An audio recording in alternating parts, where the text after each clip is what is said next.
Hi friends, ఈరోజు మిరపకాయ బజ్జీలు తయారు చేసే విధానం. ఫ్రెండ్స్, పిల్లలకి పెద్దలకి ఈవినింగ్ టైమ్స్లో మిరపకాయ బజ్జీలు తినడం అంటే చాలా ఇష్టం అండి. మనం ఇంట్లో చాలా సింపుల్గా తయారు చేసుకోవచ్చు. ముందుగా శనగపిండి, బియ్యం పిండి, కారం, సాల్ట్, సోడా ఇవన్నీ నీళ్లు వేసి బాగా కలుపుకోవాలండి. 10 to 15 minutes బాగా కలుపుకోవాలండి.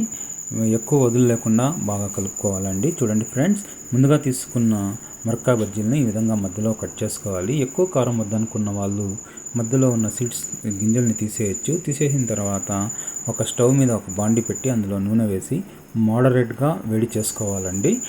ఎక్కువ కాకుండా తక్కువ వేడి కాకుండా చూసుకోవాలండి. ముందుగా తయారు చేసుకున్న పిండిలోకి మిరపకాయ బజ్జీలను కలిపి ఈ విధంగా బ్రౌనిష్ కలర్ వచ్చేంత వరకు బాగా రోస్ట్ చేసుకోవాలండి. ఎక్కువ రోస్ట్ చేసుకొని తింటే కూడా చాలా క్రిస్పీగా బాగుంటుందండి టేస్ట్. దీన్ని ఎర్రగడ్డతో పాటు సర్వ్ చేస్తే ఇంకా సూపర్గా ఉంటుంది. ఫ్రెండ్స్, లైక్ చేయండి, షేర్ చేయండి. Thank you.